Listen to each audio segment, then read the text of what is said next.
Steve Harrington, also known as King Steve or Steve the Hare Harrington, was likely born in the spring of 1966 to an upper-class family of Hawkins, Indiana. Steve's father ran his own business, though we never learned what that actually is. Steve would grow up in the public school system of Hawkins, attending the local elementary school, Hawkins Middle School, and in 1981, Hawkins High, where he would go on to be titled prom king along with many other markers of popularity. But this would also be the time where Steve gets a girlfriend who drags him down a road that would change his life forever, putting him in constant danger, bringing him through constant heartbreak, and constantly putting him in situations where he has to babysit for a bunch of nerdy kids. They say these are the years when you become an adult and find out who you really are, and for Steve, that could not be more true. There's no other character who goes through the transition to adulthood quite like Steve Harrington. To learn more about how King Steve became the ultimate broken stereotype, how he's a Stranger Things counterpart to another beloved character of 80s horror, and what really went on between seasons, stick around to the end of this video. This video is sponsored by Chime.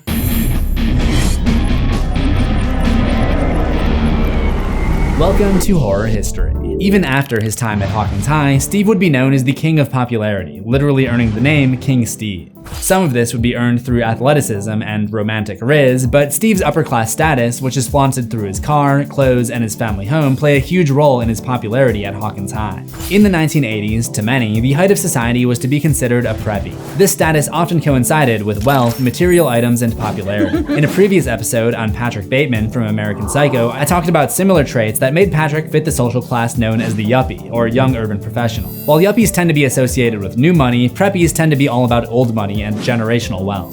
Steve's life would be turned upside down, pun intended, during his junior year in 1983 when he met and started dating Hawkins High School sophomore Nancy Wheeler. Steve's teenage identity really stems, even if indirectly, from a publication that came out in 1980 called The Preppy Handbook. According to this New York Times article, the Preppy Handbook was a common household item for many and unintentionally reflected the shifting culture entering the 1980s. In the 1970s, many rejected notions of wealth and materialism, while Americans in the 80s embraced it, with the election of Ronald Reagan and the rise of figures like him. This handbook was a breakdown on how to appear as if you came from old money, with chapter titles like How to Dress the Part and hot tips such as going camping often and getting every item from the LL Bean catalog. Between the Preppy Handbook and the Yuppie Handbook, I feel like I'm leaving money on the table by not writing the Emo Handbook. The article explains that many people who owned this handbook were not actually of wealth and the old money that the book perpetuates. Instead, this resulted in an era of people trying to mimic the idea of looking wealthy. Steve is no exception to this, with his father being a first-generation entrepreneur. The original mood board, pitched by Stranger Things costume designer Kimberly Adams, is public and makes it very clear that Steve was always designed around looking like a preppy. He wears polo shirts, Ray-Ban Wayfarers, and in seasons 1, 2, and 4, he's wearing a specific type of Nikes called the Bruins that would later be known as the signature Marty McFly shoes worn by Michael J. Fox in Back to the Future, reflecting their popularity. In an interview with the New York Times, they're really coming in clutch today, Ross Duffer explains that one of the movies that scared the Duffer brothers most when they were 10 was A Nightmare on Elm Street.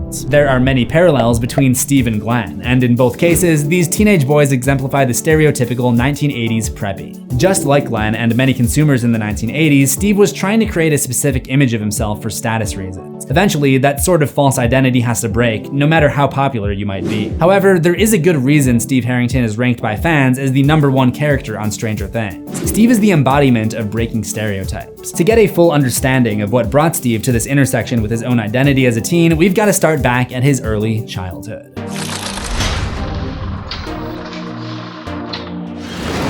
Steve is an only child, and while little is known about his parents, he refers to his dad as a grade A asshole.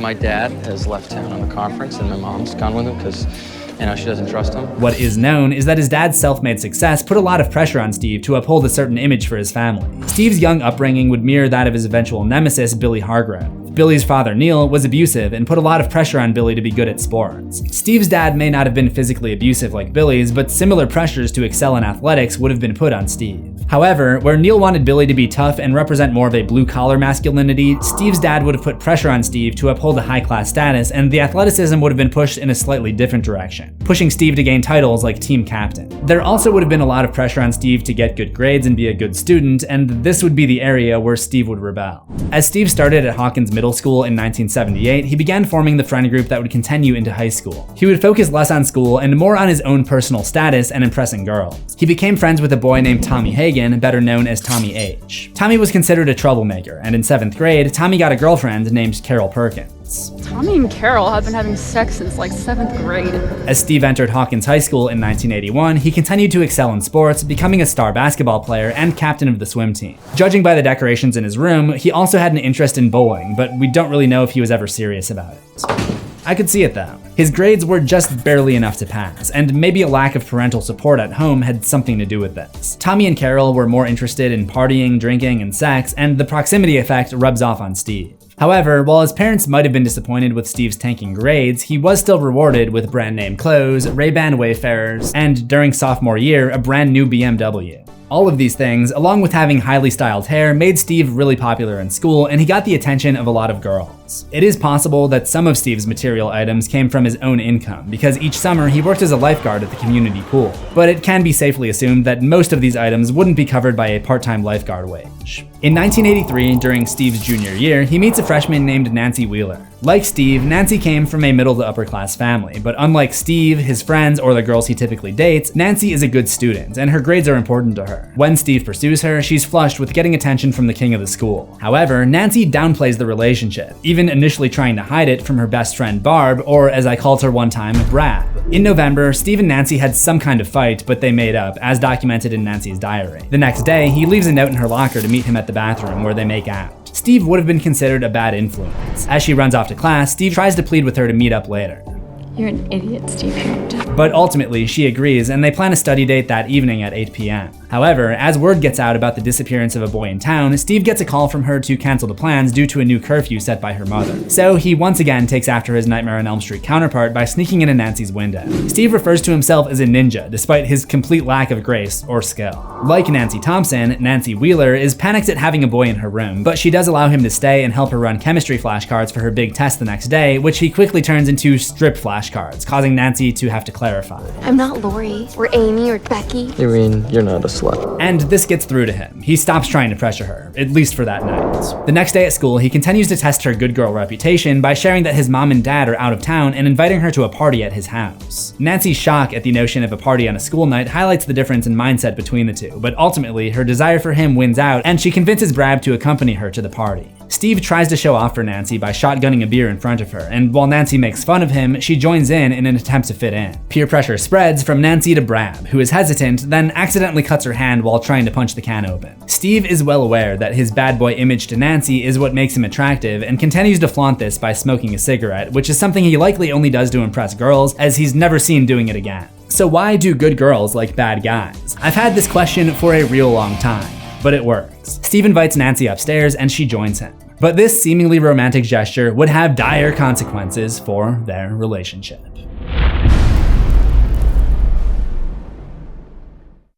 As someone who has literally taken years off my life due to the stress of infuriating customer service calls with my old bank, I'll be the first to tell you that having a modern app to handle your finances is a must in 2026. That's where today's sponsor comes in. Chime. Chime is a fresh approach to online banking that doesn't rely on fees and can help you build your savings faster. Here's how it works. With any bank, they're investing your balance to make more money, and you get a part of that. That's called interest. But at a traditional bank, part of that goes to the cost of running a brick and mortar location. But with Chime, you get all the security of an FDIC insured bank account, but right now you can get a savings account with a 3.5% APY if you set up direct deposits. That means your interest is 8 times as much as the national average. There are no monthly fees, so it's a great way to grow your money with no risk. I could not believe how easy it was to set up. Every other bank I've ever used has to know all this info about like where your dog got married and stuff. Some take weeks to actually get into your account. With Chime, it took 5 minutes to go through sign up. They gave me a QR code to scan, and not only was I in, but they had already supplied me with a virtual debit card to use while I waited for a physical debit card in the mail.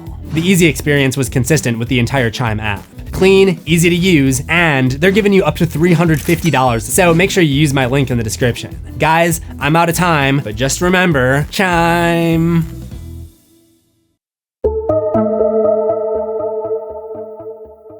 Steve and Nancy separate from the party to take part in some extracurricular activities upstairs in Steve's room, where he's able to get in the mood despite his wallpaper looking like a giant cage. Let me out! Apparently, he is so worn out by this that Nancy has to let herself out later that evening. He's surprised by Nancy's paranoid behavior the next day when she worries that her reputation may be ruined. He assures her that he hasn't told anyone and that she has nothing to worry about. At lunch, he tries to stand up for Nancy, who's concerned about where Barb went after leaving last night, but can't help but crack a smile when Tommy and Carol start loudly imitating Nancy's moans of pleasure they heard coming from Steve's window. This is another parallel Steve shares with Glen Lantz, who tries to support his girlfriend Nancy's concerns about her friend Tina. Steve suggests that Barb must be skipping school or something. Playing hooky is not in Barb's nature, and Steve's failure to understand this creates a bit of a divide between him and Nance. Later that day, Nicole, who seems like maybe she's an ex of Steve's and only seems to pop up when Steve and Nancy aren't doing well, discovers that another student, Jonathan Byers, the older brother of the missing boy Will Byers, had taken secret photos of Nancy and Steve from outside. Steve uses this as an opportunity to defend Nancy and demonstrate his dominance at the school by taking the photos and breaking Jonathan's camera. This is a devastating blow in that Jonathan is from a less financially stable family and couldn't afford to easily replace his camera. Steve probably doesn't see this as bullying because he's likely never interacted with Jonathan and just sees him as a creep, deserving of punishment for spying on them. However, the scene demonstrates that he's a little too comfortable being an a-hole and suggests that he's no stranger to tormenting other kids. The idea of Steve being a high school bully would be subtly reinforced by other characters throughout the series. Nancy is not impressed. Perhaps due to her brother's friendship with the Byers family, she feels empathy for Jonathan. Just before the football game that night, while Carol brags about getting detention and causing trouble, Nancy suddenly runs off, leaving Steve perplexed. Tommy and Carol aren't surprised and mock him for dating Miss Perfect. The next day, she pulls Steve into an alley next to the gym and explains that she saw something weird at his house while looking for Barb. Similar to Glenn, Steve is initially skeptical of the supernatural element when she describes what she saw, a creature without a face. He's more concerned with how much trouble he'll be in, since Nancy has alerted the police and she's disgusted with Steve's selfish behavior and storms off. As he expected, Steve does get in trouble with his parents, but despite being grounded, he sneaks out to apologize to Nancy at her house, showing genuine concern for what happened to Barb. This is the first example of Steve breaking that unempathetic jock stereotype. He realizes that he could have been more sensitive to her best friend's disappearance, and he wants to do the right thing. This is the core of Steve's character, as we will see throughout his story. However, he still fails to grasp the seriousness of the situation. When Nancy tells him that Barb is still missing, he offers to take her mind off of it by taking her to the movies. Nancy brushes him off, and Steve realizes he's really blown it. Later that night, he brings Tommy and Carol with him to Nancy's house, where he again climbs onto her roof to come in through her window. But instead, he finds her with Jonathan Byers, alone in her bedroom. Steve is crushed upon seeing this. Tommy and Carol take this as an opportunity to humiliate Nancy. They spray paint the marquee on the Hawkins movie theater to say Nancy the Slut Wheeler, which at least makes it easier to tell her apart from Nancy Thompson from A Nightmare on Elm Street.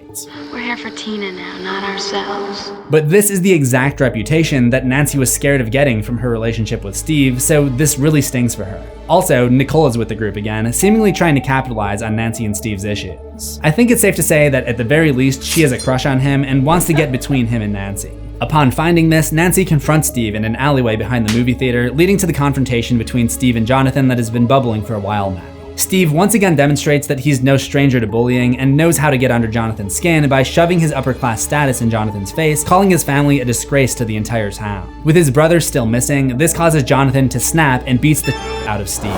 As Steve is left in what will soon become a pattern of his face looking utterly pulverized, he drives Tommy and Carol to a gas station where Tommy buys some aspirin and a Coke to use as a cold compress on his wounds. The shallowness of their friendship is demonstrated when Tommy tells Steve that he expects him to pay him back for this purchase. Then, as Carol and Tommy continually make fun of Jonathan and Nancy and plot their revenge, Steve realizes something and snaps back at them. Hey, what's your problem, man? You're both assholes, that's my problem. He bashes them, claiming that they never tried to like Nancy and that having goals and caring about your future isn't a bad thing. He drives off and leaves them there, effectively ending their friendship. It shows the difference between the stereotypical bully, Tommy, and the stereotype breaker, Steve. You'd expect Steve to use his anger as fuel to become the villain at that point, but he self-reflects and does the exact opposite, offering to clean up the movie theater marquee and going to Jonathan's house to apologize. Instead, he finds Nancy at the door and notices her bandaged hand, causing him to panic, assuming she's in danger, and pushes his way in. He finds himself in the middle of the Byers house, which looks completely insane with Christmas lights all over the walls and the scent of gasoline in the air as part of a trap that Jonathan and Nancy have set to capture the creature that took Barb, the Demogorgon. As he tries to question them on what's going on here, Nancy pulls a gun on him, insisting he leave. However, it's too late. The Demogorgon breaks through the ceiling, so Jonathan pulls him with them into Will's bedroom, where they've set the trap. After the Demogorgon temporarily disappears, Nancy insists again that Steve should go, and this time he leaves. But as soon as he gets outside and sees the lights flickering, he does the courageous thing and goes back, just as the Demogorgon has Jonathan pinned to the ground. Steve hits it with the bat and lures it into a bear trap that Jonathan had set up in the hallway, where they're able to light the Demogorgon on fire. Steve is pretty impressive with the bats. Too bad baseball season overlaps with swimming. Once everything is settled, the Demogorgon disappears again, but this time leaves behind seared flesh on the bear trap. Steve joins Nancy and Jonathan as they go to the hospital where Will is recovering after being rescued from the Upside Down. Here, he's brought up to speed on everything that happened in Nancy's life while they were apart. He learns what the Upside Down is and how a younger girl named 11 used her superpowers to navigate it, find Barbara dead, and locate Will before his eventual rescue. So a lot to take in there. With the action seemingly over, Steve, along with everyone else, is forced to sign an agreement with the Hawkins lab, stating that he'll never share what he knows. That Christmas, Steve and Nancy celebrate the holiday together at Nancy's house, and he hands her a new camera to give to Jonathan to replace the one he broke. He's showing signs of maturity, which seems to help him save his relationship with Nancy, if only for the time being. The following fall, on October 30th, 1984, Steve is in his senior year of high school. He struggles with his college admissions essay, and Nancy does her best to help him. He admits that due to his prior struggles in school, he might not be suited for college. I was gonna end up working for my dad anyway. That's not true. I don't know, Nance. Is that such a bad thing? Has insurance and benefits and all that adult stuff? But before Steve can give this much thought, their conversation is interrupted by the arrival of Steve's newest soon-to-be nemesis.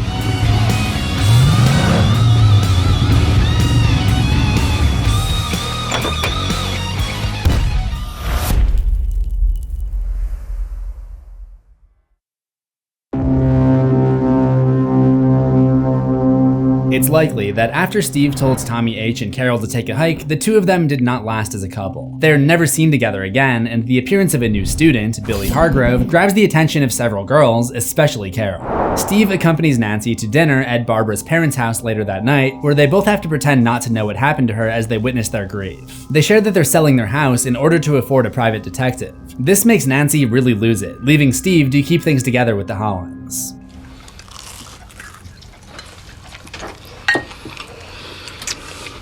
His finger looking good. The next day, Nancy expresses a desire to tell Barbara's family the truth, and here, Nancy and Steve switch roles for a minute, with Steve using the voice of reason and maturity to explain how the government would destroy their lives due to the agreements that they signed. They can do anything they want. He pleads with her to just go to Tina's Halloween party that night and act like stupid teenagers again. And again, just to be clear, I'm talking about Nancy Wheeler and Tina. Well, we don't know Tina's last name, but not Tina from A Nightmare on Elm Street. When they arrive at the party, Steve is confronted by Tommy H., who now has elected Billy Hargrove as his new best friend and king. We got ourselves a new cat king, Harrington. Yeah, that's right. Yeah, eat it, Harrington. While this seems ridiculous, Tommy gravitating to Billy actually makes a lot of sense. As I mentioned, Billy is a mirror of Steve in many ways. Where Steve has pressures from his dad to uphold a certain image, Billy has pressures from his own dad to be a hypermasculine blue-collar type. Both seek their value from their athletic ability, and both put a lot of effort into their image through material things such as their cars, hair, and clothing. And both pride themselves on their ability to attract girls. After losing his keg stand record, Steve's night was only about to get worse. Out of spite for Steve's advice to forget Barb for a night and be normal teenagers, Nancy overdoes it and drinks too much, but only after being encouraged by Oscar from Halloween 2018. What's in this? Pure fuel!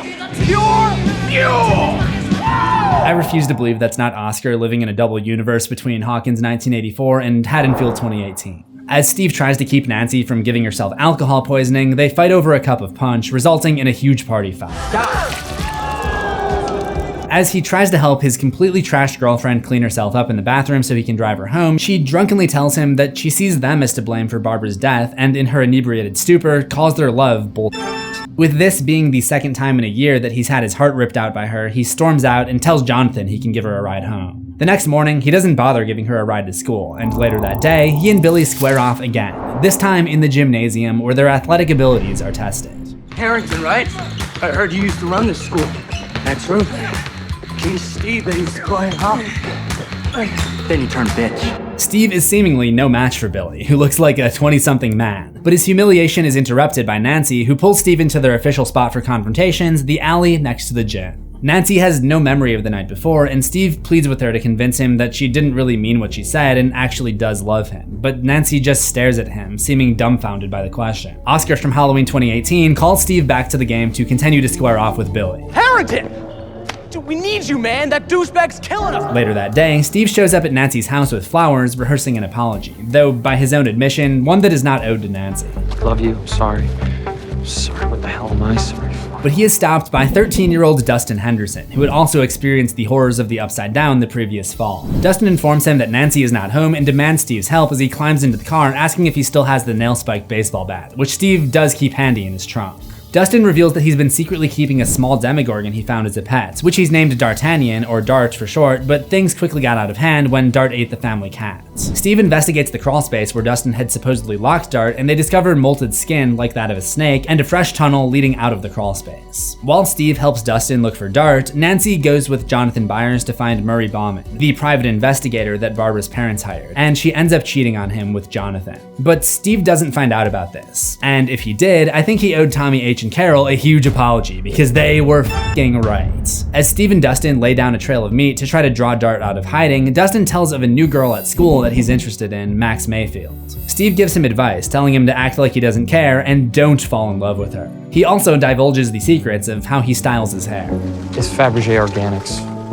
Use the shampoo and the conditioner, and when your hair is damp, it's not wet, okay? When it's damp, do 4 puffs of the Farrah Fawcett spray. Steve is an only child, so he doesn't have any younger brother to share his wisdom with, and takes Dustin under his wing instead, showing his genuine desire to help people and maybe even hinting at his eventual desire to have a family of his own. They catch up with Lucas and Max at the junkyard. Upon seeing Max, Steve has this look of understanding where he senses Dustin's pain in seeing his good friend hanging out with the object of his affections. I'm not a fan of the term emotional intelligence, I think it's so pretentious, but Steve gets it in a way that makes up for his lack of book smarts. He leads the group in setting a trap for Dart and building a fortress out of an old school bus. When Dart finally arrives, he doesn't take the bait, so Steve goes outside and uses himself as bait. Lucas discovers that an entire pack of creatures have him surrounded, just waiting for fresh meat. Steve is nearly killed when they all try to pounce on him, but he's able to get back to the bus, which is immediately compromised by Dart. Steve once again shows his bravery to protect the kids, but to the entire group's surprise, the Demodogs are called away, leaving Steve and the others confused, but alive.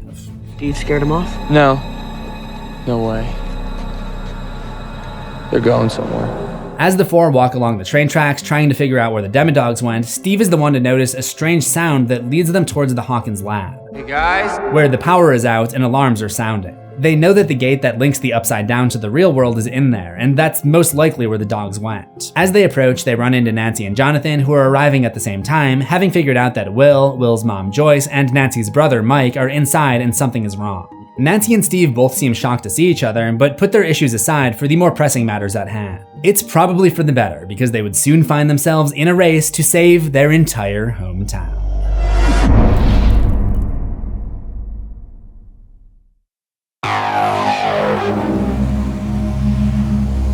Just as Dustin and Jonathan try to open the sliding gate to gain access to the Hawkins lab and save their friends, power is restored from the inside, opening the way for entry. However, this is as far as Steve gets to go because he's relegated to stay back with the younger kids as Nancy and Jonathan go on ahead with the car to try to rescue those who are stranded. He's not jazzed about being the babysitter, but he would warm up to the idea of being around kids, eventually. A dull moment of waiting is interrupted when Jonathan and Nancy blow past them and Chief Hopper pulls up, so Steve ushers Max, Dustin, and Lucas into the police truck, which they use to flee the lab. Back at the Byers residence, everyone shares what they know to lay out the current situation. A shadow monster from the Upside Down known as the Mind Flayer has taken over Will's body and built an army of Demodogs, who are using a secret tunnel network beneath the town to take over the unsuspecting suburb. As Hopper, unsuccessfully, tries to call in military backup, Mike proposes the theory that all of the creatures from the Upside Down are telepathically connected like a hive mind, with the Mind Flayer serving as the brain. What does it want? To conquer us, basically. You know, it believes it's the master race. Like the Germans. The Nazis? Now that I think about it, I'm not sure any amount of tutoring from Nancy would have improved Steve's grades. I like Hopper's reaction. If the Nazis were from another dimension. The group develops a plan to try to bring Will back before the Mind Flayer can overtake him by moving him to the storage shed, but making it unrecognizable so that Will doesn't know where he is. This will make it impossible for the Mind Flayer to ascertain their location via the telepathic link with Will. Steve and Nancy end up working together to board up the shed, and Steve calls Nancy out for cheating and dumps her right then and there. No, unfortunately, that's not what happened. As I mentioned, I don't think Steve knows, which would explain some things a little bit later. I'll get to that. Instead, Nancy admits to Steve that she's pleasantly surprised and admires him for looking after the younger kids. Steve takes the compliment and they move on to getting Will set up in the shed. Steve stands by and practices his swing as Will is woken up and interrogated by those closest to him. Using Morse code, the real Will communicates to them and tells them that they need to close the gates to the Upside Down if they want to defeat the Mind Flayer. But just as he reveals this, the phone rings in the buyer's house. Will recognizes the sound and this informs the Mind Flayer of their location. Just the phone. You could be anywhere, right? The sounds of demodogs approaching in the distance say otherwise. Waiting for the incoming attack, each of them is equipped with their weapon of choice, in Steve's case, his bat with the nails through it. But before it comes to that, 11 finds them and uses her telekinetic abilities to take out the attacking demodogs. This is the first time Steve has ever actually seen 11 in person, only having heard about her the year before. As Joyce takes Will and Jonathan off to Hopper's cabin in the woods to basically exorcise the Mind Flayer out of Will's head, Steve chooses to take the high road and officially end things with Nancy so she can be with Jonathan. You should go with him. What? With Jonathan. I was gonna leave Mike. No one's leaving anyone. I may be a pretty shitty boyfriend, but turns out I'm actually a pretty damn good babysitter. I mean, she's the one who got drunk and lashed out at you and then soberly cheated on you, but sure, you're the shitty boyfriend. Anyway, Nancy, who is already basically in a relationship with Jonathan at this point, takes Steve's advice and goes to help the buyer's family with Will. Steve's assertion that he's a good babysitter is put to test while Hopper and 11 head back to the lab again to close the gates, and he looks after the rest of the middle school crowd. Mike and the others form a plan to dig into the underground tunnels to try to burn the Demodog's main nest to distract them. To be fair, Steve is the rational adult who insists that he will not allow them to do this, but the discussion is interrupted when his nemesis, Billy, shows up looking for his stepsister. Max panics, fearing what Billy may do to her and her friends, so Steve tells them to stay inside while he confronts the oversized high schooler at the door. Billy realizes Steve is lying about Max not being in the house, so he shoves him to the ground again, telling him that he needs to plant his feet, which is meant to demean Steve's athletic abilities. Billy goes inside and terrorizes Lucas, but before he can do any damage, Steve comes to his rescue. You are so dead, Sinclair! You're dead. No. You are. Nope. Steve once again gets pulverized, but he at least distracts Billy enough for Max to inject a sedative, which, lucky for her, and Steve, knocks Billy out. The kids load an unconscious Steve into the back of Billy's car, where he comes to and discovers 12-year-old Max behind the wheel, taking out a few mailboxes along the way to the tunnel's entrance at Merrill's farm. This sends him into a state of complete panic, as it probably should. The kids make it clear that they're going to try to destroy the Demodog's nest whether he likes it or not, and he's in no condition to stop them, so his only choice is to go along and try to keep them safe. He leads the way through the tunnels to the main hub, which they douse in gasoline, and Steve throws the lighter and sends the nest up in flames. Sure enough, this distracts the Demodogs long enough for 11 to close the gate, which causes a huge power surge through the town. With the gate closed, the connection to the Mind Flayer is broken, causing the Demodogs to pass away where they stand, ending the threat on Hawkins in 1984. Even after their lives temporarily go back to normal, it would have been easy for Steve to give the middle school crew the cold shoulder and go back to focusing on repairing his high school image, especially now that his main rival seems to have retreated from the public eye a bit. But that's not what happens. Steve becomes a sort of mentor or older brother figure to Dustin, dropping him off at Hawkins Middle School Snowball that winter. This shows that he really does enjoy being a role model, and he would hold on to this part of his identity after losing the most important part of that identity. With high school ending, King Steve no longer had anything to reign over, and his prediction about not getting into college comes true. He graduates from Hawkins High School in the spring of 1985, but instead of taking the expected path by working for his dad, Mr. Harrington tries to teach him a lesson for not trying harder in school, and Steve is forced to get a minimum wage service job slinging ice cream at Scoops Ahoy at the new Starcourt Mall. In the summer of 1985, Steve works alongside Robin Buckley, who is a grade younger than Steve and a known band geek. While Steve barely knew Robin existed in high school, on the outside, the tables are turned, and it is her who mocks Steve, who is now forced to wear a sailor's outfit and can't get a girl to even take him seriously. Throughout the summer, Steve fumbles every chance he gets at a possible date. He sees his fellow graduates move on to university while he's stuck trying to justify his situation. To make matters worse, Robin playfully keeps track of his record of humiliation. You are 046, Popeye. We see him continue to have a good relationship with Mike, Lucas, Will, and Max, and even lets them take advantage of his access to the employee section of the mall, allowing them to sneak into the movie theater for free. One day, while Steve and Robin are working, a citywide power outage interrupts their service. Aside from the risk of melted ice cream, this is a dark sign of things to come for Steve and his Indiana hometown.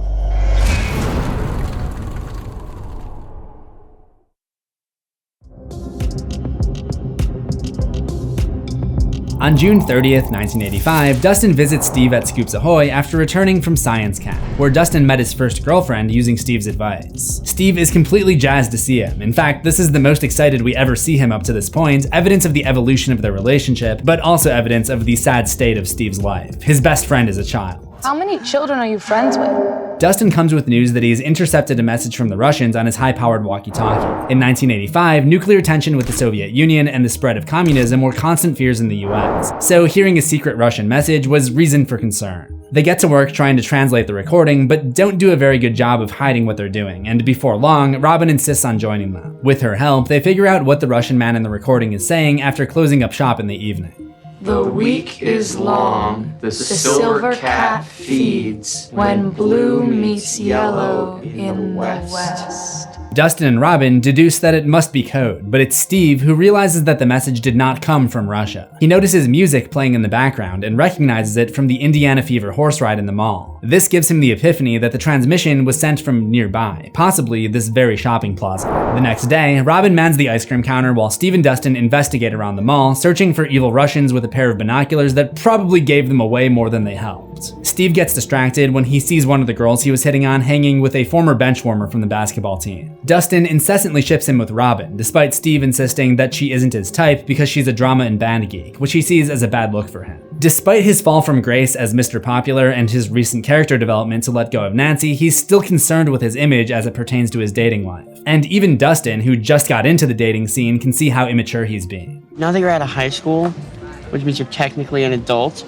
don't you think it's time you move on from primitive constructs such as popularity? Eventually, they do spot someone who appears to be an evil Russian, but it's only a fitness instructor. Meanwhile, Robin breaks the code by figuring out that they need to follow the deliveries when the blue and yellow hands on the clock meet in the west, so in other words, 9:45 p.m. Further snooping indicates that these deliveries are guarded by large Russian men with semi-automatic weapons, and the only way in and out of the room where these deliveries are being handled is with a key card. Steve suggests that he sneaks up and knocks the guy out, to which Dustin counters by reminding him of his 0-2 record in fights. Robin has a better idea. She runs to the county recorder's office and gets the original blueprints for the mall so that she can plan a route through the air ducts and into the secret room. Dustin doesn't fit, so they enlist the help of Lucas's little sister Erica, who's been abusing the free samples at Scoops Ahoy all summer. They coerce her by offering her free ice cream for life, which brings up a side point. Apparently Scoops Ahoy has no manager or management of any kind. It's always just Steve and Robin, so they can seemingly get away with whatever they want. On the night of July 3rd, they send Erica through the vents to the secret delivery room after the guards have left, and she lets the rest of them in from there. Inside, they discover a heavy-duty trunk filled with vials of green liquid, very similar to the plutonium that Doc Brown needs to fuel the DeLorean in Back to the Future, which happens to be playing in the mall at the time. The room suddenly drops downwards, and they realize that they're standing in a secret elevator that descends hundreds of feet to an underground bunker. With no keycard to operate the controls, and with climbing out not a viable option, the group is forced to spend the night there. After Dustin and Erica fall asleep, Steve and Robin stay up all night discussing escape plans but getting nowhere. However, it would seem that the stress of the situation strengthened their bond, and I would not overlook this as the beginning of Steve's feelings towards Robin getting warmer. In the morning on July 4th, they hide overhead as two Russian men collect some boxes from the elevator, and a fast-acting Steve manages to jam the door open with a green vial, allowing them to roam the underground bays. Just after crawling under the door, the vial cracks and the green liquid burns through the concrete below. As they traverse a long corridor, they discuss the green substance, and Erica is repulsed by Dustin and Robin's nerdiness. Steve is quick to point out that he's not a nerd like them, another example of his needless valuation of high school labels. They pick up a new Russian transmission over the walkie-talkie, giving them the idea to try to get to the communications room and send an SOS up to the surface. Somehow, they're able to successfully sneak their way in without getting caught. Except by this guy.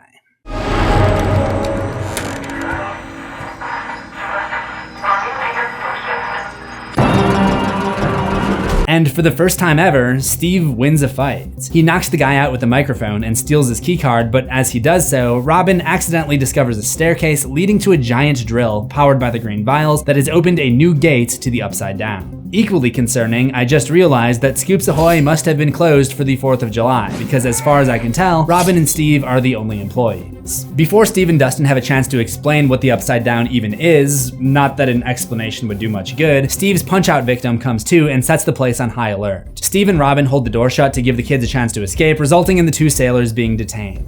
Once again, Steve's face is pulverized, this time by the evil Russians trying to interrogate him under the belief that he's an American spy. I mean, technically he is, they aren't wrong. Who do you work for? For the millionth time, I work at Scoops Ahoy! Also not wrong, but they don't believe him. When beating the answers out of them doesn't work, they bind Robin and Steve in a room and leave them there. Thinking that these may be their final moments, Robin reminisces about their time together in high school and opens up about how she really did want to be popular despite pretending to be above it. Steve tries to convince her that the popular life isn't all it's cracked up to be. It just baffles me. Everything that people tell you is important. Everything that people say you should care about, it's all just bullshit. I'm guessing that this is a reference to Nancy calling their relationship BS the prior fall. I don't think I made that connection when I was first watching, but when laying out Steve's entire story, it becomes apparent that it's still bothering him. This is probably the biggest moment in Steve's character arc, because right here, laying on the floor of a secret Russian base with Robin is where he finally realizes that the superficial things he spent his time on in high school aren't all that important.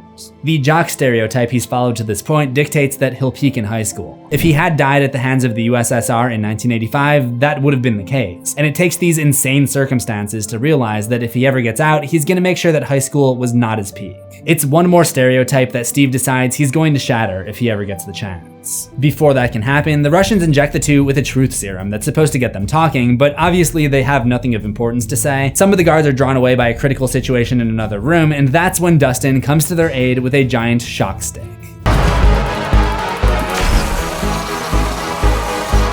The keycard allows them to take a stolen cart to the elevator and escape back to the main part of the mall. All the while, Robin and Steve are still under the influence of the serum and cannot stop giggling, forcing Steve and Dustin to switch roles, making Dustin the babysitter. They're spotted by a pair of Russians, so Dustin forms a plan to blend into a showing of Back to the Future, but as he's trying to find a ride using his walkie-talkie, Steve gets thirsty and the two wander off to look for water, still not grasping the seriousness of the situation due to the substances they were given. With Russian soldiers still searching everywhere for them, Robin and Steve were headed on course directly into the crosshairs of the enemy.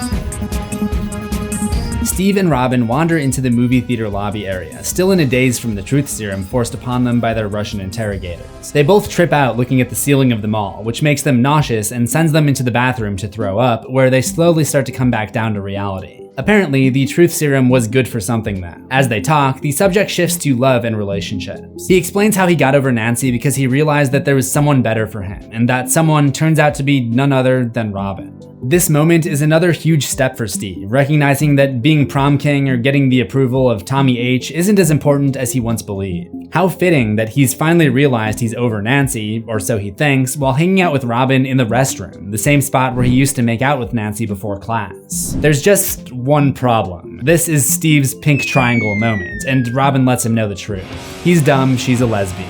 Homosexuality was not as commonly accepted in the mainstream during the 1980s, and someone obsessed with keeping up appearances, such as Steve, might not want to be seen with a lesbian. However, he proves how much he has matured by being her friend anyway, and this heart-to-heart makes their bond even closer than it was before. They end up laughing about the girl that Robin had a crush on during sophomore year. They're interrupted by Dustin and Erica, who are trying to time their escape with when the movie lets out, but find that the Russians have set up a checkpoint at the door, so they run to the food court and hide out in the Great Cookie Shop. The armed guards close in on them, and it looks like their miraculous escape is finally going to be shut down until an unlikely reunion takes place.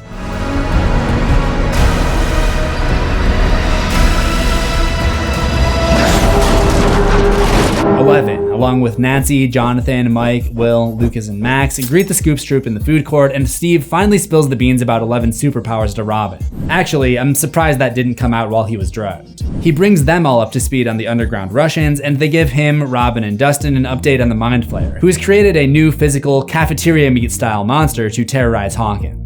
As this conversation takes place, 11 collapses in pain due to a slug inserted in her leg by the Mind Flayer. Steve can only watch in horror as she uses her telekinesis to remove it. The good news is fellow Upside Down truthers Chief Hopper, Joyce Byers, and Murray Bauman show up and stomp on the slug. The gang's all here. But the bad news is this trauma somehow prevents 11 from being able to access her powers. The plan is for Hopper, Joyce, and Murray to venture back into the Soviet base to close the gate to the Upside Down, which should kill the cafeteria meat monster. However, they need a navigator, and the only radio powerful enough to reach them underground is situated on a hill near Dustin's house across town. So Steve gets to drive a fancy Cadillac, commandeered by Hopper earlier that week, to take the Scoops troop to this radio. After taking a huge hit to the preppy part of his image all summer by being forced to work in an ice cream shop, Steve is elated to get behind the wheel of a luxurious car. Todd father? Oh, screw Todd. Steve's her daddy now. He may be joking around here, but it is almost like Steve is the dad of this misfit little family, and all these experiences of having to fight against the evil forces of Hawkins with kids as his allies are bringing him around to the idea of one day having kids of his own. Once they get there, they get through to the adults infiltrating the underground lair, but after Steve sees something going down at the mall, they're unable to get a hold of Mike, Will, Lucas, Max, Nancy, Jonathan, and Eleven, the group now known as the Griswold family. Long story. Steve feels that something is wrong and runs back to the car with Robin joining him. They get back to the mall just in time to find the flayed Billy Hargrove trying to vehicular manslaughter Nancy and company. Steve floors it into the side of Billy's Camaro just in the nick of time to save everyone. Once again, he's shown his selflessness by putting his life on the line for his ex-girlfriend for nothing in return. In fact, if this wasn't a fictional show, he almost definitely would have died from this crash. This is also another important step for Steve. He finally beat Billy at something. He and Robin jump into the back of Nancy's car and they drive away from the mall, attempting to distract the Mind Flayer from going after its target, which is Eleven. However, they don't make it very far before the Mind Flayer is summoned back to Starcourt because Flayed Billy spots the injured Eleven and Flayed Billy is part of the Hive Mind. So the group returns to the mall where they go with Lucas's plan to throw fireworks at the Mind Flayer. Steve participates in this and the group is able to prevent the Mind Flayer from killing Eleven, but they're unable to save Billy.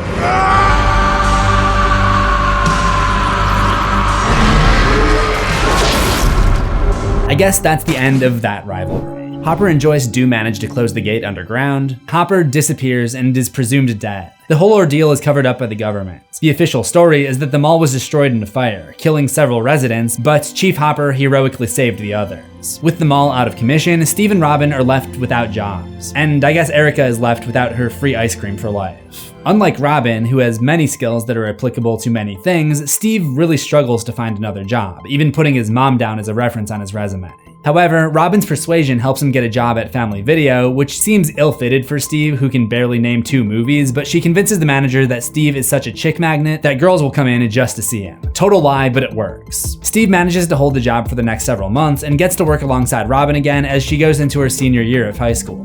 All of this seems to help him get a little bit of his mojo back. He dates a lot of different women, but he struggles to find a real connection with any of them. On the bright side, he's able to commiserate with Robin about their dating lives. They no longer have to be loopy in order to be open and honest with each other. His quest to escape being the guy who peaked in high school is more complicated than he thought it would be. To make matters worse, on March 20th, 1986, the Hawkins High Tigers make the championship in basketball, and Steve attends the game with a date named Brenda, who brazenly asks him if it bothers him if his old team is finding more success without him. Steve makes eye contact with Robin when it's announced that Robin's former crush will be performing the national anthem, and they silently cringe together, but Brenda doesn't seem to be on the same wavelength.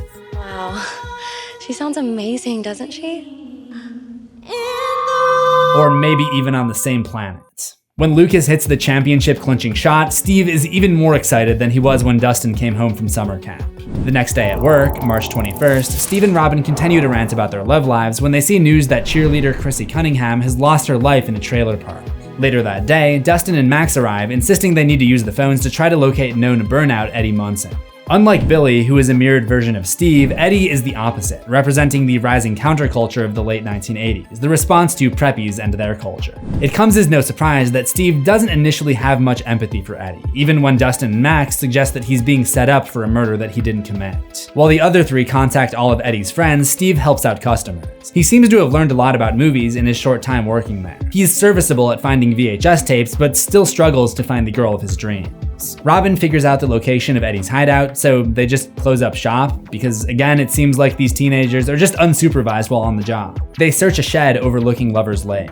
Steve vocalizes his reluctance about Eddie's innocence to, well, we can't call him the Scoop Stroop anymore, so maybe the Film Force, the Rental Regiment, the Tape Brigade? I'll go with Tape Brigade. Feeling threatened, Eddie comes out of hiding and pins Steve to the wall with a broken glass bottle aimed at his throat.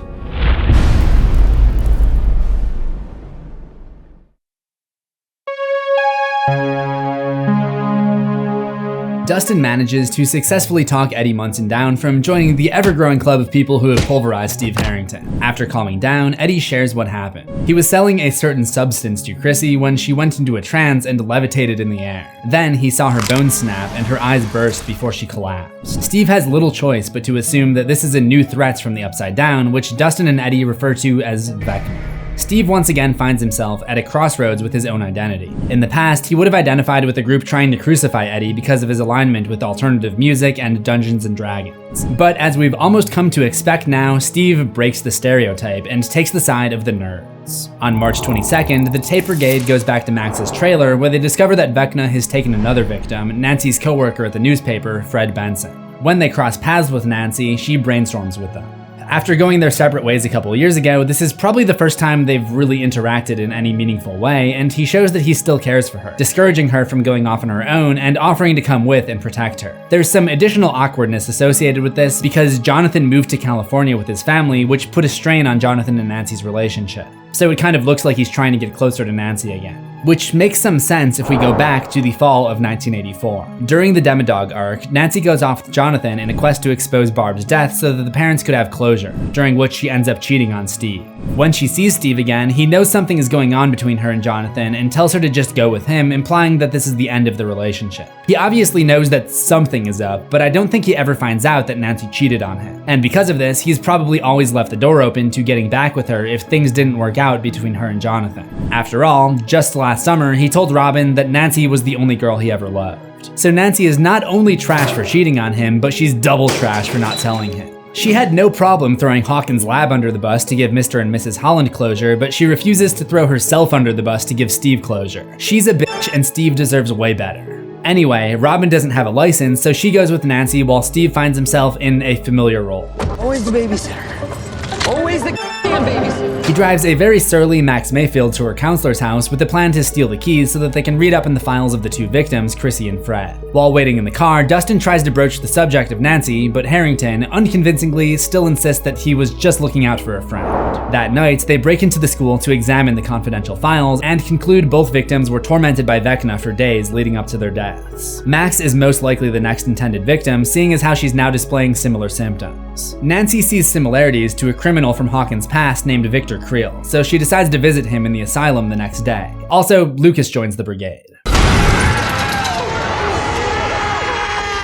It's me! Lucas! It's me! Jesus, what's wrong with you, Sinclair? I could have taken you out with this thing! The next morning, March 23rd, they convene in Nancy's basement before splitting up. Nancy and Robin investigate at the asylum, while Steve, well, I think you figured out what he does by now. Nancy, you're out of your mind if you think I'm babysitting again. Okay, first of all, they're not babies anymore. Nancy explains that the asylum director is an esteemed scholar, and they need to convince him that there are psychology students writing a thesis paper on Victor in order for him to allow them to speak with him. She's basically insulting Steve's intelligence, saying that he could never pass for an academic scholar. So while Nancy and Robin go on this mission, Steve's job is to just keep everyone safe in the basement. But like the time he was supposed to keep everyone safe in the buyer's house, the kids know how to get what they want from him. And Max blackmails him into driving her to the Rowan Hill Cemetery where her stepbrother is buried, so she can say goodbye at his gravesite. When Max seems to be taking too long, Steve gets out of the car and finds her in a trance, just like how Eddie described finding Chrissy Cunningham.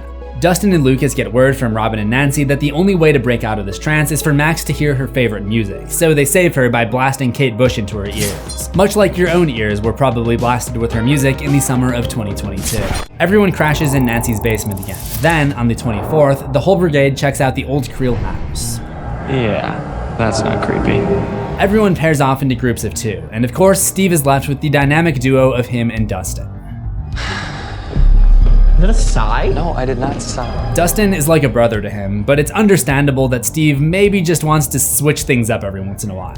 However, I think he was hoping to get a chance to speak with Nancy alone, and he wouldn't have to wait long. After discovering old jars of dead Black Widow spiders in a bathroom, a live one climbs into his hair. Nancy removes it, and they take a moment to talk, where Steve awkwardly clarifies that he's not dating Robin and stumbles all over his own words in a way that Nancy seems to find kind of endearing.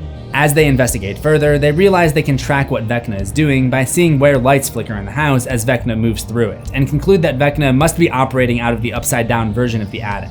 On the way to see Eddie again on March 25th, they discover Vecna's third killing at the lake. Over the radio, they're told to meet Eddie at Skull Rock. Steve is the only one who knows how to get there. It was a popular makeout spot for Hawkins teens, and Steve was the one to popularize it. Time and time again, he proves to be a valuable contributor in unconventional ways, and this would come up again shortly after. After hearing Eddie's story, they conclude that there's a gate to the Upside Down at the bottom of the lake, and Steve volunteers to dive to the bottom, citing that he was captain of the swim team and a lifeguard in the past. He may be too small to be a fighter, but his athletic ability is still a valuable asset. In a 2017 interview on Late Night with Seth Meyers, the actor, Joe Keery, revealed that Steve's role as the swim team captain was going to come into play in season 1, but was ultimately scrapped. For like 6 weeks prior to shooting, I was training, doing all this swimming prep, and then show up the first day, I'm like, oh yeah, the swim? Oh no, we cut that. So I guess Keery's training did not go in vain after all. Especially since Nancy fails to divert her eyes from checking out Steve as he prepares to make the plunge. And apparently, neither can Max. What? Steve finds the underwater gates, but one of the Upside Down's famous vines pulls him back down, causing Nancy to jump in after him, with Robin and Eddie to follow. Steve's entrance into the Upside Down is very similar to Barb's experience 3 years earlier. However, this time he's attacked by the flying creatures that I call the Demobats, who bite down into his sides. His friends show up to save him, and together they fight off the Demobats, with Steve ripping the one that strangled him in half with his bare hands. Put that on his highlight reel. With another swarm of Demobats on the way, they flee and hide at the Upside Down version of Skull Rock. But Steve gets woozy from his blood loss, so Nancy rips up pieces of her clothes to make a tourniquet. There's definitely tension here, as the act of tying it around him feels very intimate. She also falls into his arms as some kind of upside down quake causes the ground to shake beneath them. The fear of all things upside down always seems to ignite a romantic spark between characters. Before Nancy can get any more thirsty, Eddie donates his vest for Steve to cover himself up, leaving him looking more like a burnout than a jock, and perhaps symbolizing his acceptance of someone he previously looked down on. 1984 Steve wouldn't be caught dead in a metalhead's vest. This is all important because Steve's initial treatment of Jonathan was a big reason that he and Nancy split up in the first place. Nancy mentions that she has firearms in her room, and they theorize that the upside down version of her house would logically have them as well. But in order to get there, they'll have to cross through the Upside Down, a task much easier said than done.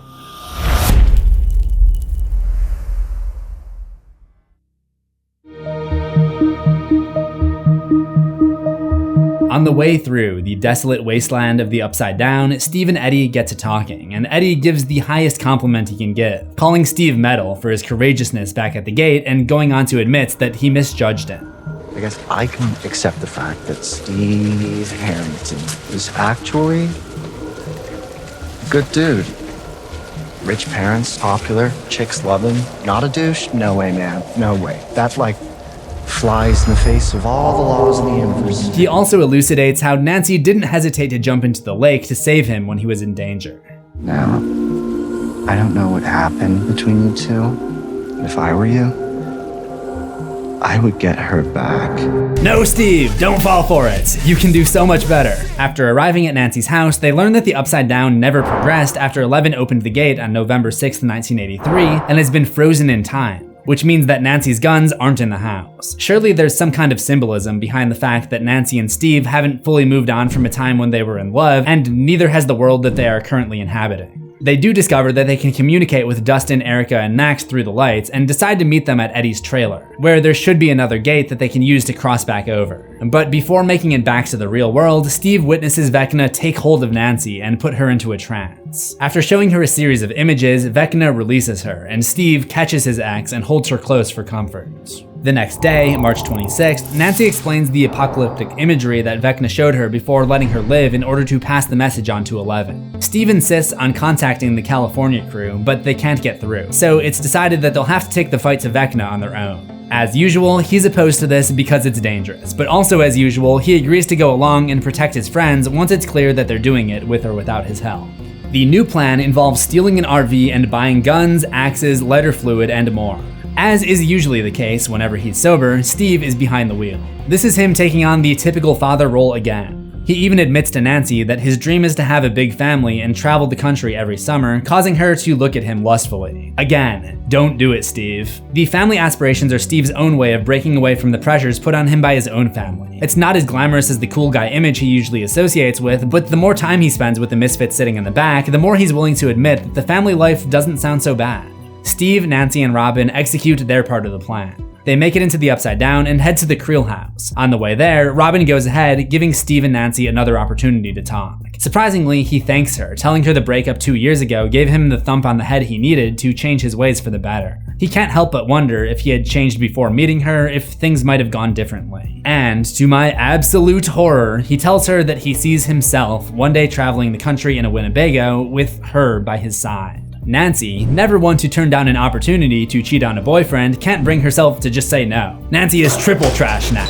Luckily, Robin interrupts. Obviously, the love triangle is an overused trope in fiction, but as much as I dislike the idea of Steve settling for Nancy, it's an interesting storyline considering any one of them could die at any moment. Hopefully Nancy.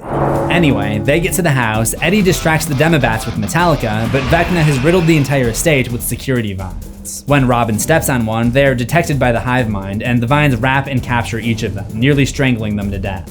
And if not for the relationships Steve had forged over the last few years, that may have been the end of him. For the millionth time, 11 saves his life, because she's finally regained her powers and astral projected herself into a battle with Vecna. There's also a group of characters in Russia, Chief Hopper, Joyce Byers, and Murray Bauman, who attack some creatures from the hive mind at the same time. The combination of these attacks weaken Vecna, forcing him to release the vines that hold Steve, Robin, and Nancy. From there, they reach the attic, where they can see Vecna's physical form for the first time and open up a full-on assault with Molotov cocktails and modified shotguns, setting the vulnerable Vecna on fire and blasting him out the window.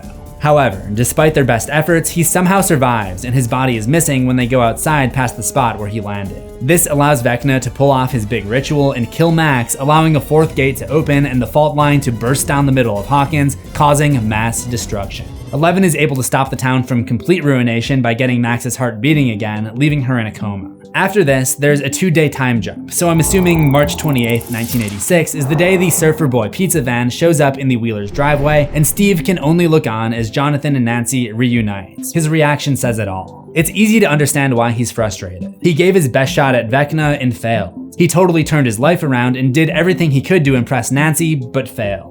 Ever since the day in 1983 when he went back to the Byers' house to help Nancy and Jonathan fight the Demogorgon, he's always been the first to put himself in danger, like the junkyard surrounded by Demodogs, the Billy Hargrove confrontation, and the dive into the lake. And he never leaves a dangerous situation until everyone else has made it out safely, like the escape from the cave system, the escape from the Russian elevator, and the escape from the Upside Down. Despite his complete selflessness in the face of danger, he has nothing to show for it but a starter job at Family Video, assuming that didn't get destroyed in the earthquake.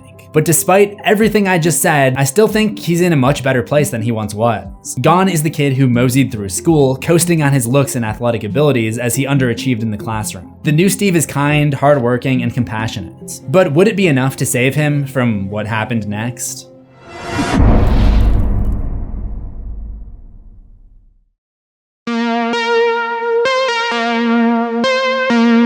On June 21st, 1986, about 3 months after Hawkins split open like an unzipped duffer bag full of nightmares, Steve presumably started his next job. I guess Family Video really did get sucked into the rift. Steve is broadcasting 50,000 watts of pure Hawkins heat at WSQK radio, the Squawk, where he works as a soundman and technician alongside his professional counterpart, Robin, who is now known by her DJ nickname, Rockin' Robin. We know they started in June of 1986 because November 3rd, 1987 is the date of Robin's 500th broadcast. Assuming they started together because they're an inseparable pair at this point, and assuming that there's a broadcast every day, they would have started a few months after the infamous quadrisection of Hawkins. According to their accounts, they basically just took over when the old DJ got out of Hawkins and the place was left dormant. Shortly after, Steve, Robin, and the rest of Hawkins witnessed their town become the subject of a military quarantine, all centered around a giant metal band-aid sealing the crater running through the town. Countless soldiers operate out of the new Military Access Control Zone, otherwise known as the MAC-Z, or the Big Mac as Robin calls it. If the military occupation represents body armor nobody asked for, then Steve and Robin are the cracked ribs underneath, still doing their best to help fill the town's lungs with air, one well-placed rooster squawk at a time.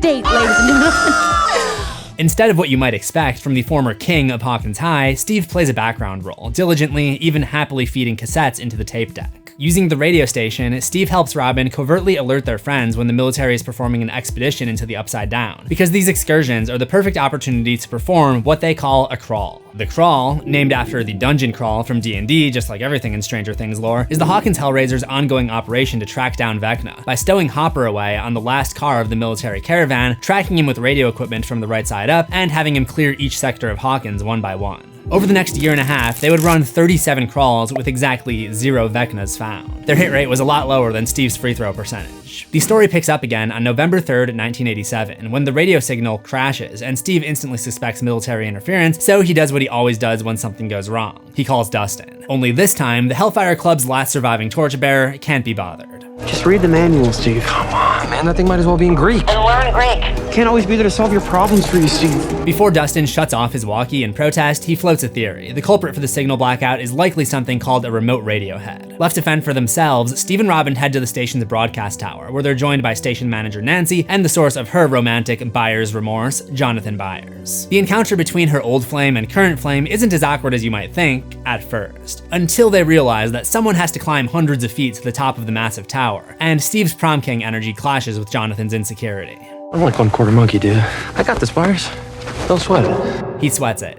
He totally sweats it. Although it appears to be a race for Nancy's attention, I think it may be part of that familiar pattern that has now followed Steve into his 20s. Whenever danger arrives, Steve has to be the first to dive into it, or in this case, climb onto it. At this point, I was starting to wonder if this was going to catch up with him. Steve and Jonathan reach the top of the tower at the same time, only to realize that Nancy and Robin are gone, lured away by the arrival of Murray Bauman, who smuggled some supplies into Hawkins on a grocery truck with some clever camouflage using lettuce and potatoes. He's got gun ammo, grenades, a telemetry tracker, Gatorade, and even Steve's favorite snack. Peanut butter! Barbara! God, I miss these things. Apparently a lot of you did too, because Nature Valley put them back on sale in December 2025 as part of a collaboration with Stranger Things, and they sold out. I'm not old enough to have experienced these things, as they only existed from 85 to 89. I was more of the Dunkaroos era. But Steve's sugar rush dies when Murray drops a sobering piece of intel. The military is prepping a top secret operation into the Upside Down, giving Hopper just enough time to mount another crawl. With the radio signal restored, Steve and Robin broadcast a coded message disguised as Diana Ross trivia, while her chart-topping smash Upside Down spins on the air. Here's a few fun facts about the boss. She was born Diane in the North End of Detroit. Barry Gordy, that's Gordy with a G, signed her to Motown in 1961. And 1 is the key number because between 1964 and 67, the Supremes had 10 songs at the top of the chart. That's right, 10. 6-7 mentioned, 6-7 mentioned. Public radio doubling as covert ops is a bold strategy. Looks like they took a page from the Russian spy handbook back when Steve and Robin still worked at Scoops Ahoy. The week is long. The silver cat feeds when blue meets yellow in the west. The crew lays out the route where the military convoy will pass, how to tail it without being spotted, and how to track Hopper using an antenna rigged to the Squawk radio van, the Hawkins hitmaker. Naturally, Steve's behind the wheel. If he can't drive around his own Harrington nuggets, he's happy to settle for shuttling his favorite nerds. In the midst of all this tactical chatter, Steve offers a little optimism, or delusion, depending on who you ask. So you ever think that, I don't know, we're scouring a battlefield that we already, won? It's the kind of optimism you'd almost admire if you forgot that Steve has never correctly predicted the danger level of anything in his life. Remember this? Their family is a disgrace to the entire team! The team ignores him, and Steve gets stuck with Jonathan on satellite duty after Dustin goes MIA. You comfortable back there, Byers? Or you want me to get you a pillow? Just focus on driving. Being forced to work with the one guy who likes him the least ends up being the least of his worries, though. A Demogorgon ambush triggers Will's psychic connection to the Upside Down, which fries the van's engine and its satellite system, leaving Steve and Jonathan stranded on the side of the road.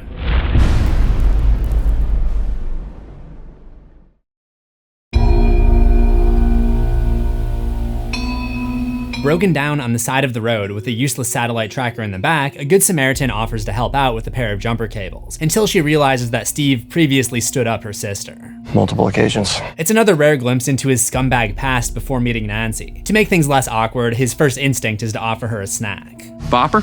While we wait? It's like he sees peanut butter boppers as a catch-all to solve every problem, and he may be onto something. While waiting for the battery to charge, Steve is forced to confront a ghost from his past, his cruel treatment of Jonathan Byers during the early days. A confrontation that likely had been put off with Jonathan spending a year in California and Steve working more closely with Dustin since his return. Just give it a rest. Give what a rest? This bullshit macho competition for Nancy's attention. Steve fires back, calling Jonathan a paranoid pothead weirdo whose insecurities are wrecking his relationship with Nancy. Not whatever imaginary love triangle he thinks Steve is trying to resurrect. Not a moment later, Dustin wheels onto the scene with a busted bicycle and a battered face, courtesy of the remaining Hawkins High basketball team, who still see Hellfire Club's satanic images as the source of Hawkins' problems. games. You'd think Steve, the reformed jock who became Dustin's accidental big brother, would dust off that spiked baseball bat and march down to the basketball gym for a little payback. But after Dustin basically told him to solve his own problems with the radio earlier that day, it feels like Steve is giving him a taste of his own medicine. And the feeling is that this is just a glimpse of what has become a bigger wedge in their relationship. Steve immediately gives him grief about missing the crawl, but Dustin's barely listening because he's processing a flood of new intel. Little Holly Wheeler is missing, and it's been nothing but radio silence from 11. Pun kinda intended? Yeah, I think pun intended. The next morning, the crew regroups at the Squawk. Hopper and 11 are still missing, lost somewhere in the Upside Down. Will explains that thanks to his connection to the hive mind, he knows exactly who Vecna's next victim is, Derek Turnbow, or Dipshit Derek as his classmates know him. Hold on, I'm a little lost. Shocking. The group's not entirely sure why Vecna is targeting the children of Hawkins, but know that it can't be good news. With no time, no leverage, and no other leads, the group hatches a plan that's morally questionable and legally less questionable. We're saving a child via kidnapping. Wait. What? Steve knew he wanted kids, but something tells me this wasn't the method he had in mind. The plan was to replace Derek and his family with dummies, wait for the Demogorgon to try to kidnap them, then tag the creature with the telemetry dart, and follow the signal straight back to its master. While Murray Bauman supplies everything they'll need for the operation, Steve strips the van, dumping every non-essential item, because a lighter vehicle is a faster vehicle. Hey, you gonna help me or you just gonna stand there? You know, I'd rather not herniate a disc over a lost cause. It's not fast enough to keep up with the demo, not without serious modifications. But as the two start to get into it again, Dustin has a better idea. You were right. For once, we don't need half the crap in there for our mission. In fact, the only thing we really need is a telemetry tracker, which I can affix to any vehicle. Wait! Hey!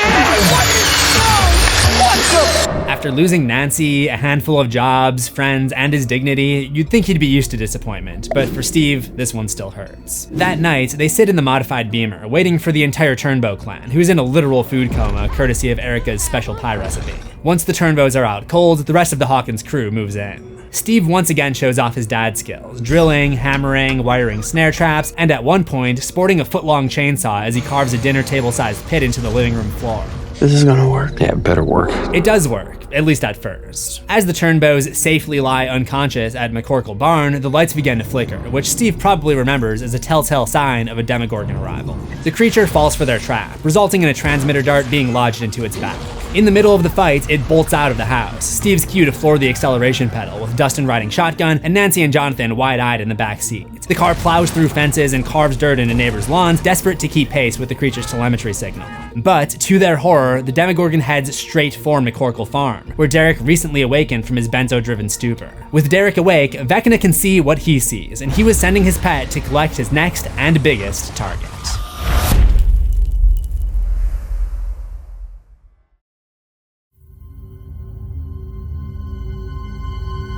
With Derek seemingly tracked down and cornered by a Demogorgon, Joyce Byers does her best to fend off the alien attacker. Just as the monster rears back its arm, ready to take its claws across her face, Steve plows the Beamer into the Demogorgon, a sight familiar to his T-bone collision with Billy Hargrove a couple years earlier. Steve may not be much of a fighter, but he definitely knows the power of the 3,000-pound car. When the rundown creature flees back into the Upside Down, Steve gets a crazy idea. Gates are kind of like peanut butter boppers, right? What?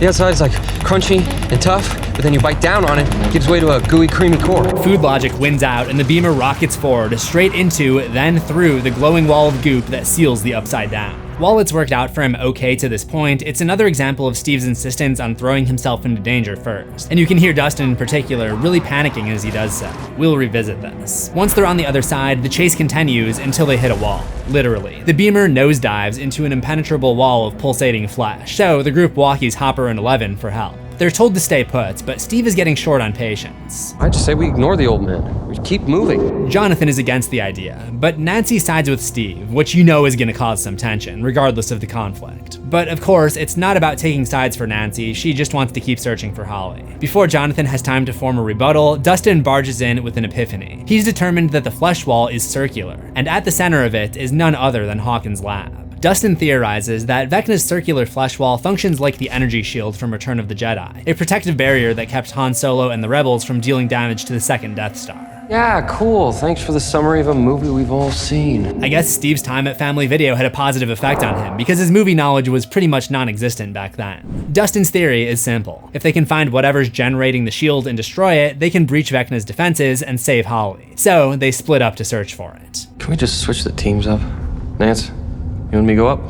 Oh, Are you serious? Me and Henderson here, we need some space. Please. Please. While it may look like another feeble attempt for Steve to move in on Nancy, whose unresolved romantic issues with Jonathan are showing their cracks, for Steve, it's really more about the rift he and Dustin have had growing for some time now. However, Nancy vetoes the partner swap, so it's the brain and the hair once again. The two stumble upon the Rainbow Room, the play area where 11 and 8 were trained by Dr. Brenner, where Vecna slaughtered the Padawans, and where 11 first banished him into the abyss. It doesn't take long for their unresolved differences to bubble over. Unable to find what they're looking for, Steve rubs the failure in Dustin's face, and Dustin calls him selfish for gloating while Holly is still missing. This explodes into an argument about everything that had been bubbling: Dustin's insistence on chasing an unproven theory, Steve's preoccupation with Nancy while the world is ending, and Dustin's no-show during the last crawl because of his stubborn need to defend Eddie Munson. And this is where things really go off. That night, I told you not to be heroes. I told both of you.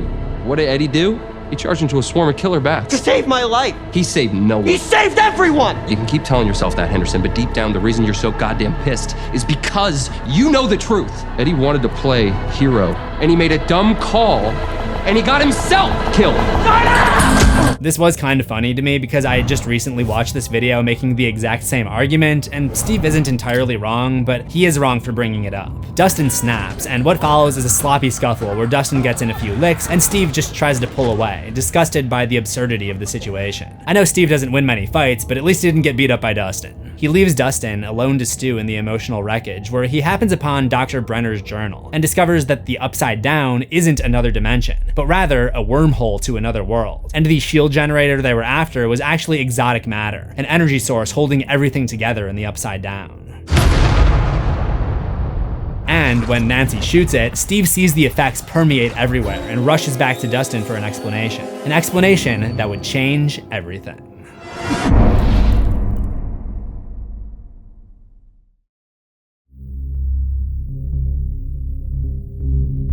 After Dustin fills Steve in on the reason that Hawkins' lab seems to be literally dissolving around them, Steve charges headfirst into danger without pausing to think it through. He nearly gets himself killed falling through the stairs, but then Dustin makes a heart-wrenching plea that stops him cold. You always try to get yourself killed, and I can't let it happen again! Stop being so selfish, please! If you go on there, you're gonna die, and I can't deal with it again. You can't die because I can't deal with it again. Don't let it happen again, please. Please don't let it happen again. Not you. I'm sorry. Steve had failed to realize that Dustin's erratic behavior as of late was a trauma response to losing a friend and realizing that Steve was living his life in a dangerous way as well. I called it out earlier, but in 1987, even after seeing death take place all around him, Steve's behavior continued, with the race up the radio tower, the dash through the gate, and now the climb to the roof of the lab. Since he entered the picture, Steve had come so far in understanding empathy and selflessness, but didn't realize that it was that very selflessness that was causing Dustin distress. So instead of climbing the ladder and promptly dying because the ladder totally falls into a gooey slime chasm, Steven pulls Dustin into a hug. Even a new enlightened Steve is not above Kool-Aid manning his way through a wall with a fire extinguisher to rescue Jonathan and Nancy from a rapidly deteriorating prison. And not long after that, the four of them hear a scream, which Nancy immediately recognizes as her sister's voice. After rushing to the roof, Steve and company watch in horror as Holly is suspended in mid-air by some unseen force and then aerated back into the sky. I have to wonder if this was a shocking sight for Steve, who has never really paired up with 11, and I'm pretty sure only experiences telekinesis one time at Starcourt Mall, and he's hiding behind the counter and probably doesn't even see it. But I wouldn't be surprised if he was just so used to strange things happening that nothing can faze him. Later, back in the right side up, the team regroups at the Squawk radio station where a heated brainstorming session is underway. Dustin explains that the upside-down wormhole connects the right side up to the abyss, Vecna's world and the true home of all the monsters who have been trying to eat or mind flay them for the past 4 years. The reason that they hadn't been able to locate Vecna was because he had been hiding above this whole time. To put it in Steve terms, Vecna is less of a football player and more of an offensive coordinator watching from the booth. Long story short, the bane of Hawkins' existence wants to merge Earth with his world, and if they want to stop him, they'll have to travel thousands of feet into the sky and fight him on his home turf. To put it in Steve terms, it's an away game, but they don't have a team charter. But maybe all the sports analogies for Steve aren't giving him enough credit here, because this time around, he actually outthinks everyone else in the room for once, and comes up with a plan that makes Dustin beam with pride. When it's close enough and the radio tower is poking through one of the rifts, bam. Elle makes her move, she does her meditation thingy, enters Vecna's sick mind, and ambushes him. In your face, dickhead. I like the science Steve, and he even brought along some of the trash talk from sports Steve. Dustin adds the cherry on top, a bomb set to detonate the exotic matter, destroying the Upside Down once they're out safely, and cutting off every conceivable paranormal creature ever unleashed upon the party and their extended roster. With the new marching orders in hand, the team gears up for battle. Steve opts for a pistol, owing to his remarkably good duck hunt skills, but Dustin offers up a more close and personal style weapon that feels less duck hunt and more Tears of the Kingdom. A hunting knife taped to a stick, the very same weapon that Eddie took into battle against the swarm of demobats before he met his bloody end. While Steve tries it on for size, he channels the spirit of the knife spear's original owner and leverages the moment to address his earlier spat with Dustin in the Upside Down. Eddie, he saved your life, our lives. And I know what he meant to you. I can't even imagine how hard it's been. But instead of just being there for you, I got angry about it because I really missed you. I missed my best friend. Steve is also there when Will Byers comes out of the closet, and he literally just stands there and wipes his nose at one point, and does not join in the misty-eyed group hug that followed. I don't think it's because he doesn't support Will. Like, he's best friends with Robin. He's obviously fine with that kind of thing. He was honestly probably just shocked that it was Will and not his brother. You know what, Byers? I'm actually kind of impressed. I always took you for a queer, but I guess you're just a little screw-up like your father. That afternoon, Steve joins the rest of his adopted monster-hunting family in the back of Murray's Big Buy truck, blasting through the gate outside the Mac Z, through the big gate into the Upside Down, and up the massive radio tower. Just a few days ago, this was the site of a reckless contest between Steve and Jonathan in the Right Side Up. But now Steve has learned from his emotional heart-to-heart with Dustin and takes his time getting up there, as per Jonathan's advice. The team makes it to the top of the tower, thunderstruck by a sky streaked in red bolts of lightning. There's just one problem. The tower's needle isn't lining up with the rift as it descends. Instead, the needle's on a collision course with the hard outer crust of the abyss. Am I missing something here? How did no one check this to make sure it lines up? There's kind of a lot riding on their ability to get into the abyss. Oh, that's so great. Well, it was your plan, Steve. The group radios Hopper to share their dilemma, hoping Eleven can stop Vecna's ritual and in turn, the planetary merge a little earlier than discussed. She manages to pull it off, but not before the needle is snapped by the crushing weight of the abyss, which rocks the tower and sends Steve barreling over the edge.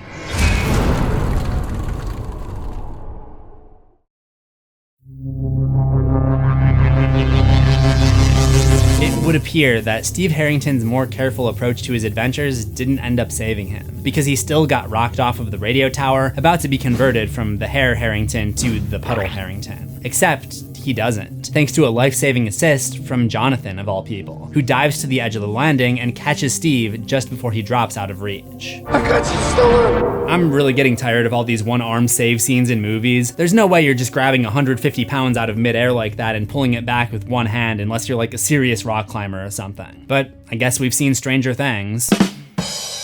Also, for some reason, nobody helps Jonathan pull the weight up after catching Steve. What the hell, guys? The group lets out a collective sigh of relief and climbs through the rift, finally entering the abyss. And wouldn't you know it, Steve is not the first to go through.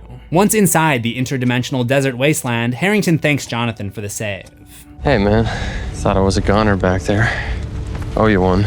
Look, just because I don't like you, doesn't mean I want you dead. For years, Steve and Jonathan were bound by the romantic connection to Nancy. But here, as the specter of violent death looms over them, they finally transcend their rivalry and connect as equals. Steve admits that him and Nancy were never really in the cards long term because he wanted a Happy Meal kind of life with 6 little nuggets, while Nancy wanted time to map out a career.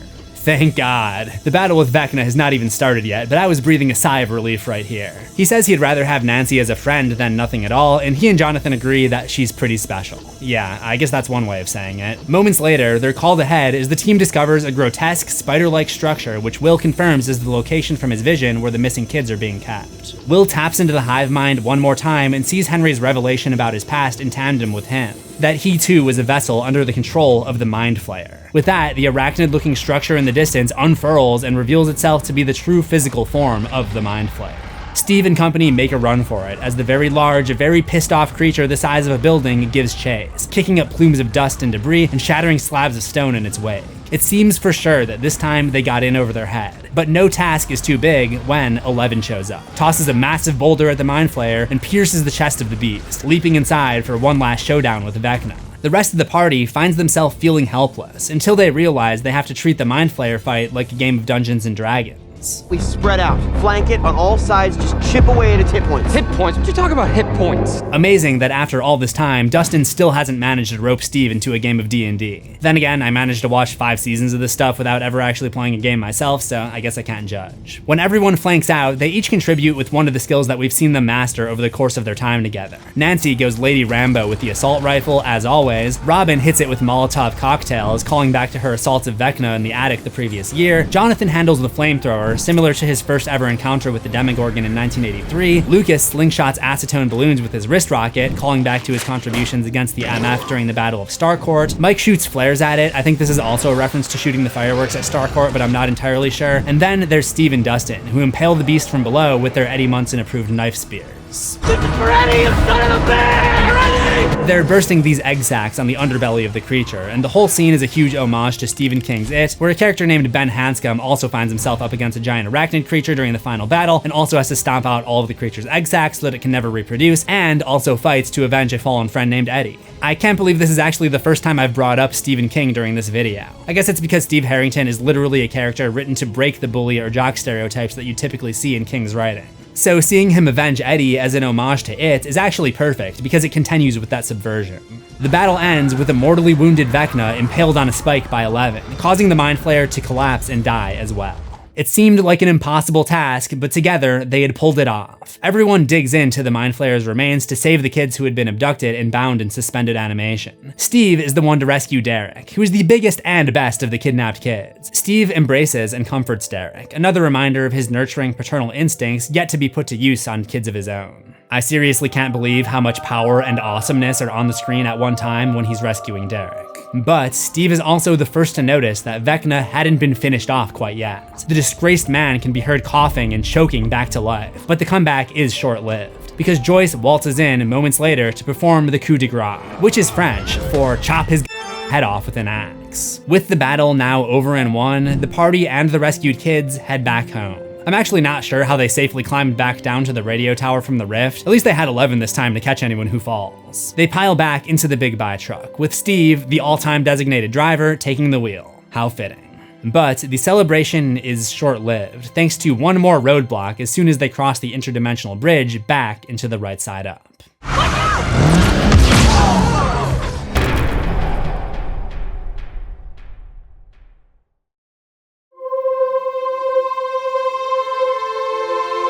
After hitting the military spike trap, Steve is yanked out of the driver's seat with his hands up and lined up along the side of the truck. Before the military can locate everyone's favorite waffle-loving government experiment, 11 slips away, back into the Upside Down, prepared to sacrifice herself to clear her friends' names. Steve and his cohorts watch helplessly as 11 stands inside the extra-dimensional wreckage, torn apart by the exploding bomb and the catastrophic shockwave it triggers. Not even Prince's Purple Rain can lessen the sting.